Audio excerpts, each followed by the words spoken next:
باب نمبر 111 خوب اچھی طرح وضو کر کے 2 رکعتیں پڑھنے کا ثواب۔ حدیث نمبر 151 سیدنا عقبہ بن عامر جوہنی رضی اللہ عنہ نے بیان کیا، رسول اللہ صلی اللہ علیہ وسلم نے فرمایا، جو شخص خوب اچھی طرح وضو کر کے مکمل توجہ کے ساتھ 2 رکعتیں پڑھے تو اس کے لیے جنت واجب ہو جاتی ہے۔ حکم الحدیث صحیح۔ باب نمبر 112 اس چیز کا بیان جو وضو کو توڑتی ہے اور جو نہیں توڑتی، نیز مزی سے وضو ٹوٹ جاتا ہے۔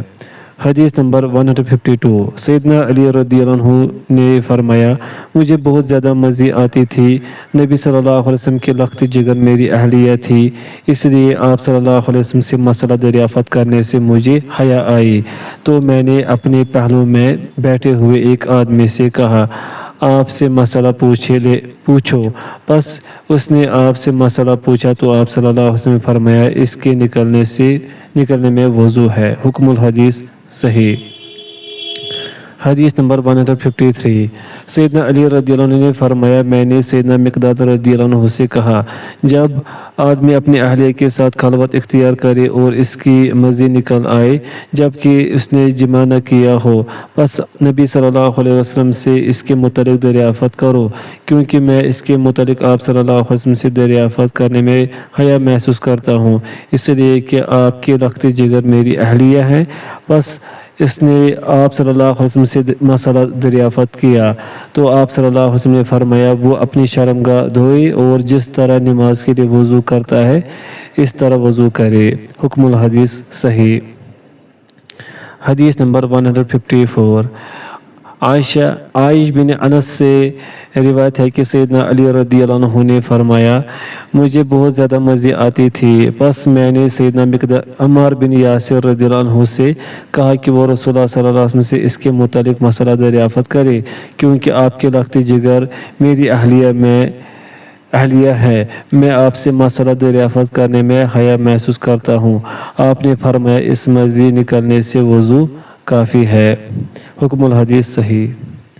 حدیث نمبر 155 سیدنا رافع بن خدیج رضی اللہ عنہ سے روایت ہے کہ سیدنا علی رضی اللہ عنہ نے سیدنا عمار رضی اللہ عنہ کو حکم دیا کہ وہ مزی کے متعلق رسول اللہ صلی اللہ علیہ وسلم سے مسئلہ دریافت کرے۔ آپ صلی اللہ علیہ وسلم نے فرمایا، وہ اپنی شرمگاہ دھوئے اور وضو کرے۔ حکم الحدیث صحیح۔ حدیث نمبر 156 سیدنا مقداد بن اسود رضی اللہ عنہ سے روایت ہے کہ سیدنا علی رضی اللہ عنہ نے انہیں کہا کہ وہ اس آدمی کے متعلق رسول اللہ صلی اللہ علیہ وسلم سے دریافت کرے کہ جو اپنی اہلیہ کے قریب جائے اور اس کی مزی نکل آئے تو اس پر کیا واجب ہوتا ہے، کیونکہ آپ کے لخت جگر میری نکاح میں ہے اور میں آپ سے مسئلہ دریافت کرنے میں شرم محسوس کرتا ہوں۔ پس میں نے اس کے متعلق رسول اللہ صلی اللہ علیہ وسلم سے مسئلہ دریافت کیا تو آپ صلی اللہ علیہ وسلم نے فرمایا، جب تم میں سے کوئی یہ صورت پائے تو وہ اپنی شرمگاہ پر پانی کی چھینٹیں مارے اور نماز والا وضو کرے۔ حکم الحدیث صحیح۔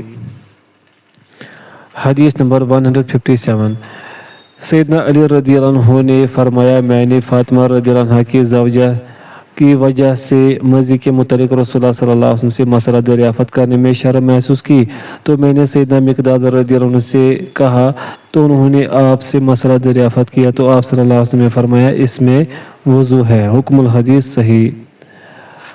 باب نمبر 113 بول و براز سے وضو۔ حدیث نمبر 158 زر بن خبیش نے بیان کیا، میں صفا بن اسال رضی اللہ عنہ نامی شخص کے پاس گیا، میں ان کے دروازے پر بیٹھ گیا، وہ باہر نکلے تو فرمایا، تمہارا کیا مسئلہ ہے؟ میں نے کہا، طالب علم ہوں۔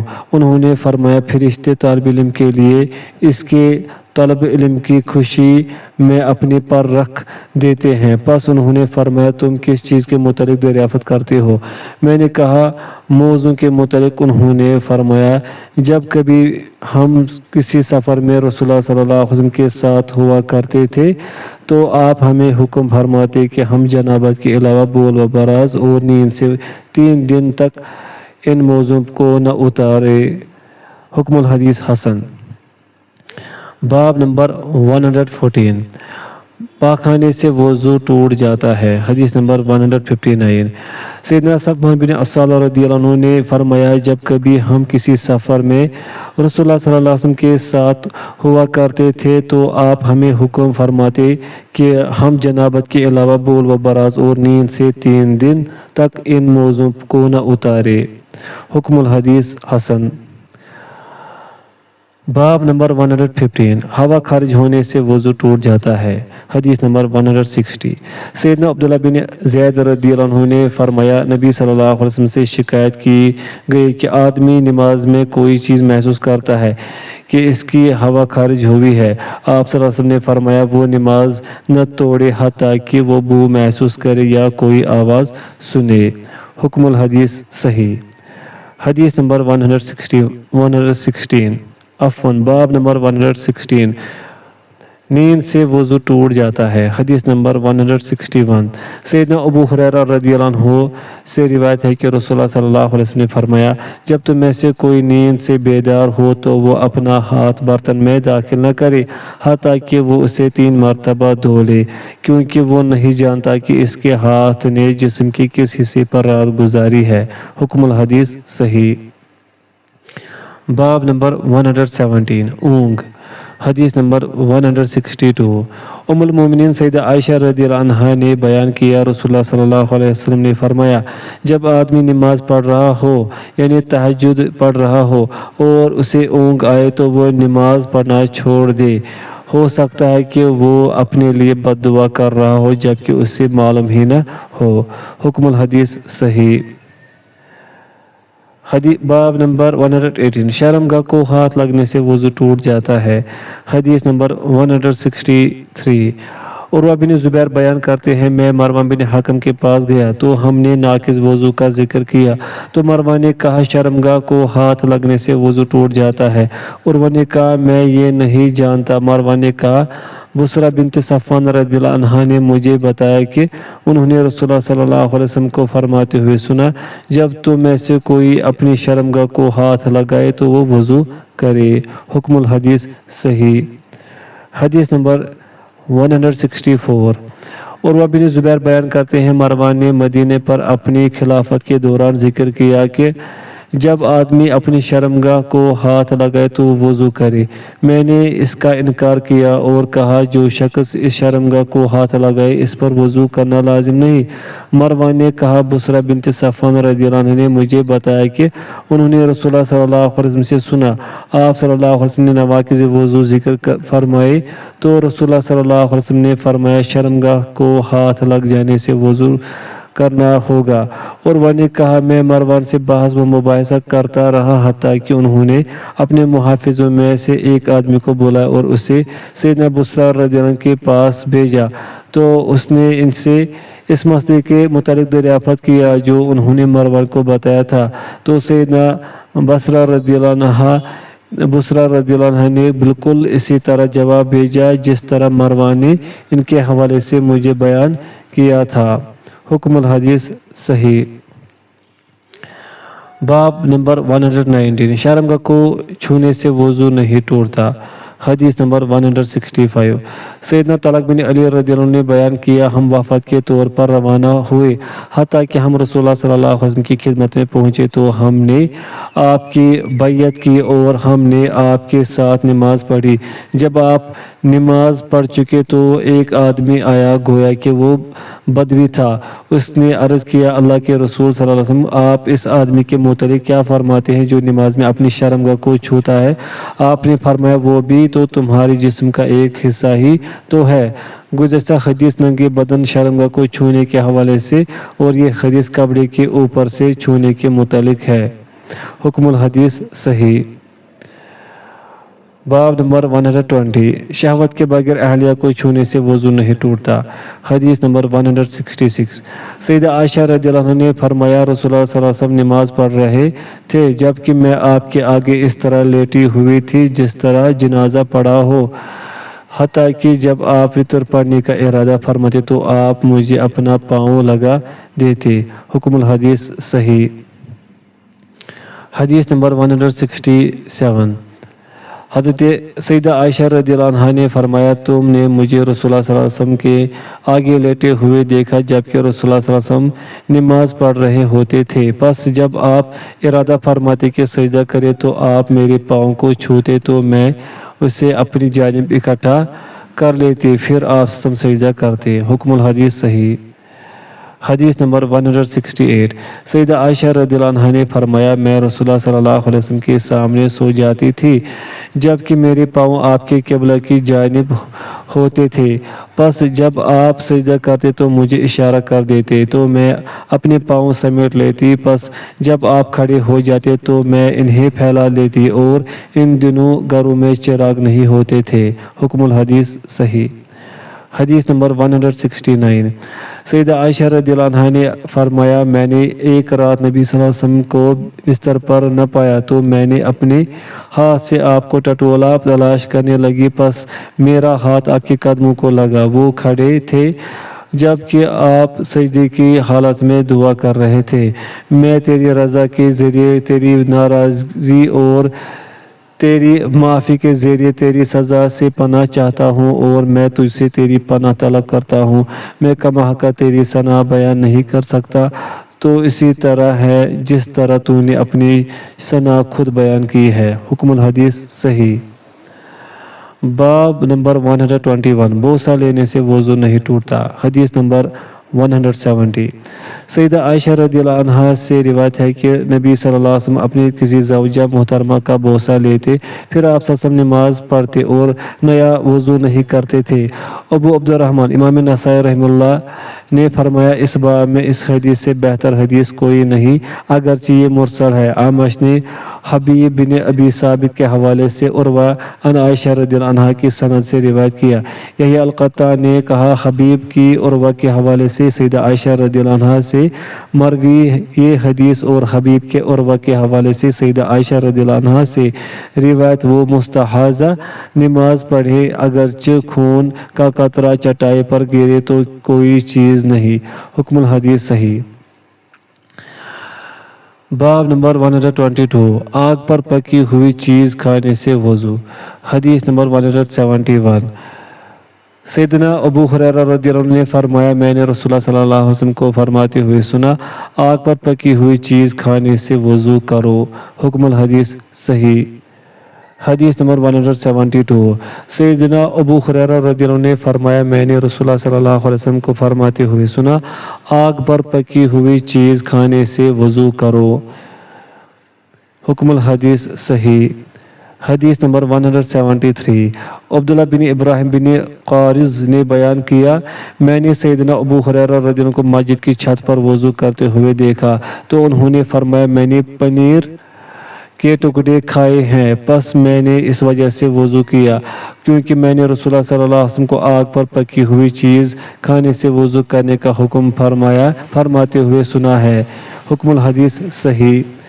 حدیث نمبر 174 سیدنا ابن عباس رضی اللہ عنہما نے فرمایا کیا میں ایسی چیز کھا لینے سے وضو کرنے لگوں جسے میں اللہ کی کتاب میں حلال پاتا ہوں کیونکہ وہ آگ پر پکی ہے؟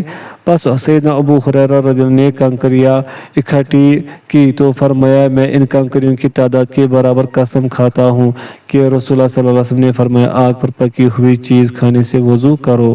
حکم الحدیث صحیح۔ حدیث نمبر 175 سیدنا ابو ہریرہ رضی اللہ عنہ سے روایت ہے کہ رسول اللہ صلی اللہ علیہ وسلم نے فرمایا آگ پر پکی ہوئی چیز کھانے سے وضو کرو۔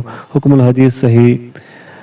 حدیث نمبر 176 سیدنا ابو ایوب رضی اللہ عنہ نے بیان کیا نبی صلی اللہ علیہ وسلم نے فرمایا جس چیز کی حیت کو آگ بدل ڈالے اس کے کھا لینے پر وضو کرو۔ حکم الحدیث صحیح۔ حدیث نمبر 177 سیدنا ابو طلحہ رضی اللہ عنہ سے روایت ہے کہ رسول اللہ صلی اللہ علیہ وسلم نے فرمایا جس چیز کی حیت کو آگ بدل ڈالے یعنی آگ پر پکی ہوئی چیز اس کے کھا لینے پر وضو کرو۔ حکم الحدیث صحیح الاسناد۔ حدیث نمبر 178 سیدنا ابو طلحہ رضی اللہ عنہ سے روایت ہے کہ نبی صلی اللہ علیہ وسلم نے فرمایا جس چیز کو آگ پکائے اس کے کھانے سے وضو کرو۔ حکم الحدیث صحیح۔ حدیث نمبر 179 سیدنا زید بن ثابت رضی اللہ عنہ نے بیان کیا میں نے رسول اللہ صلی اللہ علیہ وسلم کو فرماتے ہوئے سنا آگ پر پکی ہوئی چیز کھانے سے وضو کرو حکم الحدیث صحیح حدیث نمبر 180 ابو سفیان بن سعید بن اخنس بن شریک سے روایت ہے کہ انہوں نے بتایا کہ وہ نبی صلی اللہ علیہ وسلم کی زوجہ محترمہ اور اپنی خالہ ام المومنین سیدہ حبیبہ رضی اللہ عنہ کے پاس گئے تو انہوں نے انہیں ستو پلائے پھر انہیں فرمایا بھانجے وضو کر کیونکہ رسول اللہ صلی اللہ علیہ وسلم نے فرمایا آگ پر پکی ہوئی چیز کے کھانے سے وضو کرو حکم الحدیث صحیح حدیث نمبر 181 ابو سفیان بن سعید بن اخنس سے روایت ہے کہ نبی صلی اللہ علیہ وسلم کی زوجہ محترمہ ام المومنین سیدہ حبیبہ رضی اللہ عنہ نے انہیں فرمایا جبکہ انہوں نے ستو پہ اے بانجے وضو کر کیونکہ میں نے رسول اللہ صلی اللہ علیہ وسلم کو فرماتے ہوئے سنا کہ آگ پر پکی ہوئی چیز کھانے سے وضو کرو حکم الحدیث صحیح باب نمبر 123 جس چیز کی حیت کو آگ بدل ڈالی اس کے کھانے سے وضو نہیں ٹوٹتا حدیث نمبر 182 ام المومنین سیدہ سلمہ رضی اللہ عنہا سے روایت ہے کہ رسول اللہ صلی اللہ علیہ وسلم نے شانے کا گوشت تناول فرمایا پھر بلال رضی اللہ عنہ آپ کی خدمت میں حاضر ہوئے تو آپ نماز کے لیے تشریف لے گئے اور پانی کو ہاتھ تک نہ لگایا حکم الحدیث صحیح حدیث نمبر 183 سلیمان بن یسار نے بیان کیا میں ام المومنین سیدہ ام سلمہ رضی اللہ عنہا کے پاس گیا تو انہوں نے مجھے حدیث بیان کی کہ رسول اللہ صلی اللہ علیہ وسلم صبح اٹھتے تو احتلام کے علاوہ کسی اور وجہ جماع سے جنبی ہوتے تو آپ روزہ رکھ لیتے تھے اور انہوں سلیمان نے اس حدیث کے ساتھ ہمیں ایک اور حدیث بیان کی کہ ام سلمہ رضی اللہ عنہ نے نبی صلی اللہ علیہ وسلم کی خدمت میں بنے ہوئے گوشت کا ٹکڑا پیش کیا آپ نے اس میں سے تناول فرمایا پھر آپ نماز کے لیے تشریف گئے اور آپ نے وضو نہ کیا حکم الحدیث صحیح حدیث نمبر 184 سیدنا ابن عباس رضی اللہ عنہما نے فرمایا میں رسول اللہ صلی اللہ علیہ وسلم کی خدمت میں حاضر ہوا آپ نے روٹی اور گوشت تناول فرمایا پھر نماز کے لیے تشریف لے گئے اور وضو نہ کیا حکم الحدیث صحیح حدیث نمبر 185 سیدنا جابر بن عبداللہ رضی اللہ عنہ نے فرمایا رسول اللہ صلی اللہ علیہ وسلم کا آخری عمل یہ تھا کہ آپ نے آگ پر پکی ہوئی چیز کھانے سے وضو نہیں کیا معلوم ہوا کہ گزشتہ باب کی احادیث منسوخ ہیں حکم الحدیث صحیح باب نمبر 124 ستو کھا پی کر کلی کرنا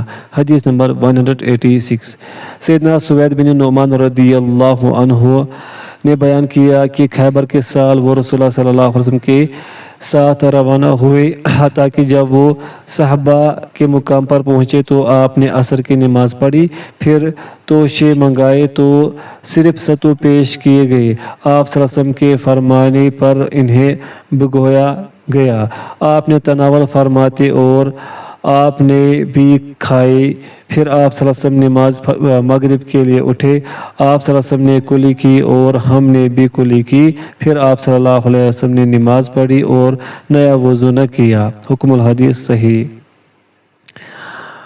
باب نمبر 125 دودھ پی کر کلی کرنا حدیث نمبر 187 سیدنا ابن عباس رضی اللہ عنہما سے روایت ہے کہ نبی صلی اللہ علیہ وسلم نے دودھ پیا پھر پانی منگایا اور کلی کی پھر فرمایا اس کی چکنائی ہوتی ہے حکم الحدیث صحیح باب نمبر 126 کن امور سے غسل واجب ہو جاتا ہے اور کن سے نہیں حدیث نمبر 188 سیدنا قیس بن عاصم رضی اللہ عنہ سے روایت ہے کہ انہوں نے اسلام قبول کیا تو نبی صلی اللہ علیہ وسلم نے انہیں فرمایا کہ پانی اور بیری کے پتے ملا کر غسل کر حکم الحدیث صحیح باب نمبر 127 کافر جب اسلام قبول کرنے کا ارادہ کرے تو وہ پہلے غسل کرے حدیث نمبر 189 سیدنا ابو ہریرہ رضی اللہ عنہ بیان کرتے ہیں کہ سیدنا سمامہ بن اسال حنفی رضی اللہ عنہ، یہ حنفیہ قبیلہ کی طرف نسبت ہے، مسجد کے قریب کھجوروں کے باغ میں گئے، غسل کیا، پھر مسجد میں آئے تو کہا میں گواہی دیتا ہوں کہ اللہ کے سوا کوئی معبود نہیں، وہ یکتا ہے، اس کا کوئی شریک نہیں، اور یہ کہ محمد صلی اللہ علیہ وسلم اس کے بندے اور اس کے رسول ہیں۔ اے محمد صلی اللہ علیہ وسلم، اللہ کی قسم، روئی زمین پر میرے نزدیک آج سے پہلے تک آپ کا چہرہ سب سے زیادہ ناپسندیدہ تھا، اور اب آپ کا چہرہ مبارک میرے نزدیک تمام چہروں سے زیادہ پسندیدہ ہو گیا ہے۔ آپ کے گھڑ سوار دستے نے مجھے گرفتار کر لیا، جبکہ میں عمرہ کرنا چاہتا ہوں، تو آپ کیا فرماتے ہیں؟ نبی صلی اللہ علیہ وسلم نے انہیں بشارت دی اور انہیں حکم فرمایا کہ وہ عمرہ کرے۔ یہ حدیث مختصر ہے۔ حکم الحدیث صحیح۔ باب نمبر 128، مشرک شخص کو دفن کرنے کے بعد غسل کرنا۔ حدیث نمبر 190، سیدنا علی رضی اللہ عنہ سے روایت ہے کہ وہ نبی صلی اللہ علیہ وسلم کی خدمت میں حاضر ہوئے تو عرض کیا کہ ابو طالب وفات پا گئے ہیں۔ آپ صلی اللہ علیہ وسلم نے فرمایا جاؤ انہیں دفن کرو۔ انہوں نے عرض کیا وہ تو مشرک فوت ہوئے ہیں۔ آپ صلی اللہ علیہ وسلم نے فرمایا جاؤ انہیں دفن کرو۔ سیدنا علی رضی اللہ عنہ فرماتے ہیں جب میں نے انہیں دفن کر دیا تو میں آپ کی خدمت میں حاضر ہوا، آپ نے مجھے فرمایا غسل کرو۔ حکم الحدیث صحیح۔ باب نمبر 129، جب شوہر وزن کا ختنہ مل جائے تو غسل واجب ہو جاتا ہے۔ حدیث نمبر 191، سیدنا ابو ہریرہ رضی اللہ عنہ سے روایت ہے رسول اللہ صلی اللہ علیہ وسلم نے فرمایا جب وہ شوہر اس اہلیہ کے 4 شاخوں کے درمیان بیٹھے پھر وہ کوشش جمع کرے تو غسل واجب ہو جاتا ہے۔ حکم الحدیث صحیح۔ حدیث نمبر 192، سیدنا ابو ہریرہ رضی اللہ عنہ سے روایت ہے کہ رسول اللہ صلی اللہ علیہ وسلم نے فرمایا جب وہ اس کی 4 شاخوں کے درمیان بیٹھے پھر کوشش کرے تو غسل واجب ہو جاتا ہے۔ حکم الحدیث صحیح۔ باب نمبر 130، منی خارج ہونے سے غسل واجب ہو جاتا ہے۔ حدیث نمبر 193، سیدنا علی رضی اللہ عنہ نے فرمایا مجھے بہت زیادہ مزی آتی تھی تو رسول اللہ صلی اللہ علیہ وسلم نے مجھے فرمایا جب تم مزی دیکھو تو اپنی شرمگاہ دھو لو اور جس طرح نماز کے لیے وضو کرتے ہو ویسے وضو کر لو، اور جب تم کودتا اچھلتا ہوا منی نکالو تو غسل کرو۔ حکم الحدیث صحیح۔ حدیث نمبر 194، سیدنا علی رضی اللہ عنہ نے فرمایا مجھے بہت زیادہ مزی آتی تھی تو میں نے نبی صلی اللہ علیہ وسلم سے مسئلہ دریافت کیا تو آپ صلی اللہ علیہ وسلم نے فرمایا جب تم مزی دیکھو تو وضو کرو اور شرمگاہ دھو لو، اور جب تم اچھلتا ہوا منی دیکھو تو غسل کرو۔ حکم الحدیث صحیح۔ باب نمبر 131، احتلام ہونے کی صورت میں عورت بھی غسل کرے۔ حدیث نمبر 195، سیدنا انس رضی اللہ عنہ سے روایت ہے کہ سیدہ ام سلیم رضی اللہ عنہا نے رسول اللہ صلی اللہ علیہ وسلم سے اس عورت کے متعلق مسئلہ دریافت کیا جو خواب میں وہی کچھ دیکھتی ہے جو کچھ آدمی دیکھتا ہے۔ آپ نے فرمایا جب تمہارا انزال ہو منی نکلے تو غسل کر لو۔ حکم الحدیث صحیح۔ حدیث نمبر 196، عروہ سے روایت ہے کہ ام المومنین سیدہ عائشہ رضی اللہ عنہا نے انہیں بتایا کہ سیدہ ام سلیم رضی اللہ عنہا نے رسول اللہ صلی اللہ علیہ وسلم سے بات کی جبکہ سیدہ عائشہ رضی اللہ عنہا بیٹھی ہوتی تھی۔ انہوں نے آپ سے عرض کیا اے اللہ کے رسول صلی اللہ علیہ وسلم، بے شک اللہ تعالیٰ حق بات سے نہیں شرماتا، اس عورت کے متعلق مجھے بتائے جو وہ نیند خواب میں دیکھتی ہے جو کچھ آدمی دیکھتا ہے تو کیا وہ اس وجہ سے غسل کرے گی؟ رسول اللہ صلی اللہ علیہ وسلم نے انہیں فرمایا ہاں۔ ام المومنین سیدہ عائشہ رضی اللہ عنہ نے فرمایا میں نے ان سیدہ ام سلیم رضی اللہ عنہ سے کہا تجھ پر افسوس ہے، کیا عورت بھی یہ دیکھتی ہے؟ تو رسول اللہ صلی اللہ علیہ وسلم نے میری طرف متوجہ ہوئے اور فرمایا تمہاری دایاں ہاتھ خاک آلود ہو تو پھر بچے کی مشابہت کہاں سے ہوتی ہے؟ حکم الحدیث صحیح۔ حدیث نمبر 197، ام المؤمنین سیدہ ام سلمہ رضی اللہ عنہ سے روایت ہے کہ ایک عورت نے عرض کیا اے اللہ کے رسول صلی اللہ علیہ وسلم، بے شک اللہ تعالیٰ حق بات سے نہیں شرماتا، کیا جب عورت کو احتلام ہو جائے تو وہ غسل کرے گی؟ آپ صلی اللہ علیہ وسلم نے فرمایا ہاں، جب وہ پانی منی کا نشان دیکھے۔ تو ام المومنین سیدہ سلمہ رضی اللہ عنہ مسکرا دی اور عرض کیا کیا عورت کو بھی احتلام ہوتا ہے؟ رسول اللہ صلی اللہ علیہ وسلم نے فرمایا تو پھر بچہ کس طرح اس عورت سے مشابہ ہوتا ہے؟ حکم الحدیث صحیح۔ حدیث نمبر 198۔ سیدہ خولہ بنت حکیم رضی اللہ عنہ نے بیان کیا میں نے رسول اللہ صلی اللہ علیہ وسلم سے اس عورت کے متعلق دریافت کیا جسے نیند میں احتلام ہوتا ہے۔ آپ صلی اللہ علیہ وسلم نے فرمایا جب وہ پانی منی دیکھے تو غسل کرے۔ حکم الحدیث صحیح۔ باب نمبر 132۔ جس شخص کو احتلام ہو لیکن وہ منی نہ دیکھے۔ حدیث نمبر 199۔ سیدنا ابو ایوب رضی اللہ عنہ نے نبی صلی اللہ علیہ وسلم سے روایت کیا آپ نے فرمایا غسل پانی منی سے واجب ہوتا ہے، یعنی اگر منی دیکھے تو غسل کرے ورنہ نہیں۔ حکم الحدیث صحیح۔ باب نمبر 133۔ مرد اور عورت کے منی میں فرق۔ حدیث نمبر 200۔ سیدنا انس رضی اللہ عنہ نے بیان کیا رسول اللہ صلی اللہ علیہ وسلم نے فرمایا آدمی کی منی گاڑھی اور سفید ہوتی ہے جبکہ عورت کی منی پتلی اور زرد ہوتی ہے، تو ان دونوں میں سے جو بھی سبقت لے جائے بچہ اسی کے مشابہ ہوتا ہے۔ حکم الحدیث صحیح۔